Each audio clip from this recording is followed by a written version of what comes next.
Uh, so my name is Tony Shaw. I'm a principal and director of design at Finegold Alexander Architects. I've been with this firm for several decades, and it's really been interesting to how I've witnessed the transformation of not only our practice, but the kind of work we do and how we do it. It's basically the transformation of an existing building for new use or repurposing. And many times we have buildings that have seen better days, and oftentimes the thought was, what could you do with them? And interesting enough, this firm's history, tracing back to the late 60s, we were one of the first firms that really got involved in the movement that is now known as adaptive reuse, where there was recognition that old buildings had value, which in that time, most people didn't think so.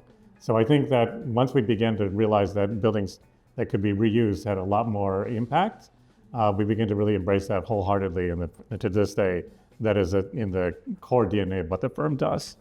So this building was the developer who owned it wanted to transform it and basically make it into a retail office complex. But a lot of it had sort of run down, it had missing pieces.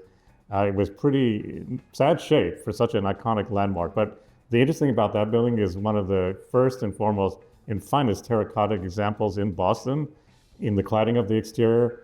And through careful research, and again, as a reminder, this is early days. There was no internet, there was no Google. You couldn't just go into it. There was no kind of scanning that you can do now. So we literally had to dig. And we found in the basement of this building, for example, some of the original architects' watercolor renderings and elevational drawings. And we didn't have a lot to go on, but when that research and we dug, and just finding things in the basement enabled us to bring this building back to life to what it is today, is one of the landmark sort of commercial buildings in Boston on Boylston Street.